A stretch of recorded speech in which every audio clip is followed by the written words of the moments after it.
మేము ఎలా పాపం చేసామో, ఎలా దొంగతనం చేసాము, ఎలా ఉండేవనేది గుర్తు చెప్పుకున్నాము. ఇలా పాపాలన్నీ వదిలేసి దేవునితో ఎలా లోబడి ఉండాలో అనేది ఒక మాట చెప్పారు. పాప స్నేహితులతో మీరు చేయొద్దన్నారు. మంచి స్నేహి దేవుని సేవ అంటే ఎలా చేయాలని నేర్చుకున్న వాక్యం నేర్చుకున్నాము. నా పేరు పాండాలని. దేవుని మనం ఎలా నడుచుకోవాలి, ఎలా ఉండాలి అని నేర్చుకున్నాము. నిజంగా దేవుని మేము తెలుసుకోకుండా చాలా వరకు తప్పుగా మాట్లాడేవాళ్ళం, దొంగతనం చేసేవాళ్ళం, చాలా మాట్లాడకూడదు.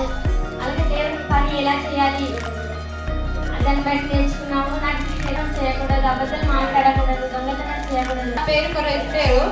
నేర్చుకున్నది ఏమిటంటే మా పిల్లలు తల్లిదండ్రులతో ఎలా నడుచుకోవాలి, స్నేహితులతో ఎలా నడుచుకోవాలి, బంధుమిత్రులతో ఎలా నడుచుకోవాలి, అలాగే మాట తీరు ఎలా మాట్లాడాలి, ప్రవర్తన ఎలా ఉండాలి, దొంగతనం చేయకూడదు, అసభ్యమైన మాటలు మాట్లాడకూడదు అని నేర్పించినందుకు థ్యాంక్ యూ.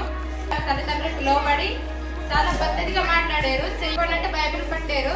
పాటల వరకు మారు మనసు పొంది చాలా మంది తల్లిదండ్రులకి లోబడి వారి మాటని ఎదుర్కొన్న వాళ్ళ పేరెంట్స్ ఏం చెప్తున్నారని చేశారు. అలాగే చాలా కూడా వాక్యం చదువుతున్నారు, చెప్తున్నారు. మారు మనసు లేని వాళ్ళు అంటే పాపం చేస్తూ కూడా కప్పు పుచ్చుకుని నడుచుకునే వాళ్ళు ఉన్నారు. ఈ మంచి మార్పులు నడుస్తున్నారు. వాళ్ళ మనసులో ఉన్న దురాత్మని ఏ స్నామంలో బయటకు త్రోలదేరారు. ఈ ఆదివారం చర్చకు రాకుండా ఉంటారు. ఈ 3 రోజుల్లో చాలా వరకు పిల్లల్ని చర్చలో చూస్తున్నానండి. చాలా పద్ధతిగా నేర్చుకుంటున్నారు. వాళ్ళకి మాట తీరు మారుస్తున్నారు, నడివిడిక మారుస్తున్నారు. చాలా వరకు ప్రశ్నలు అడుగుతున్నారు వాళ్ళ అమ్మాయిలని. అందుకు ఈ సిబిసి పెట్టినందుకు, చాలా నేర్పించినందుకు మేడం గారికి సాక్షిన వందనాలు. ప్రతి విషయం నేర్చుకున్నారు. వాళ్ళ తల్లిదండ్రులు మన దేవుని మాటలు నేర్చుకున్నారు. మళ్ళీ పాటలు పాడగలుగుతున్నారు.